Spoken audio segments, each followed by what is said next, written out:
So ఈశాన్యం కట్టవటం వలన పక్కవారి గృహం ఏదైతే ఉందో వారి నిర్మాణాలకు సంబంధించి వీరి గృహంలో వీరి స్థలంలో తెంపు లేకపోవటం వలన ఈ యొక్క నిర్మాణం బరువు అనేది ఏదైతే ఉందో అది వీళ్ళకి ఈశాన్యం మూత, ఈశాన్యం బరువు అయింది.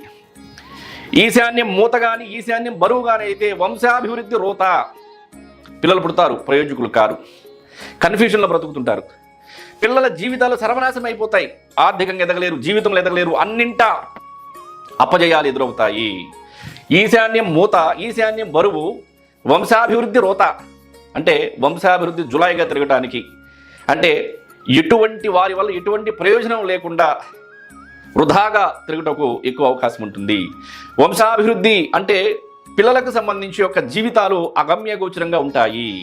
మరలా పిల్లలు ఎంత హార్డ్ వర్క్ చేసినా రిజల్ట్స్ రావు, వాళ్ళకి తెలియదు. నేను హార్డ్ వర్క్ చేస్తున్నాను, నేను అంతా బాగానే ఉన్నాను, నేను మంచిగా చేస్తున్నాను, కానీ నాకే సమస్యలు వస్తున్నాయి, ఎందుకు వస్తున్నాయి? దోషం ఇక్కడుంది. వాళ్ళ ప్రయత్నంలో తప్పేమి లేదు. దోషం అనేది ఈశాన్యంలో దోషాన్ని పెట్టుకొని మీరు బాహ్య శరీరంతో కనుక మీరు ప్రయత్నం చేసే ప్రయోజనం ఏమొస్తుంది?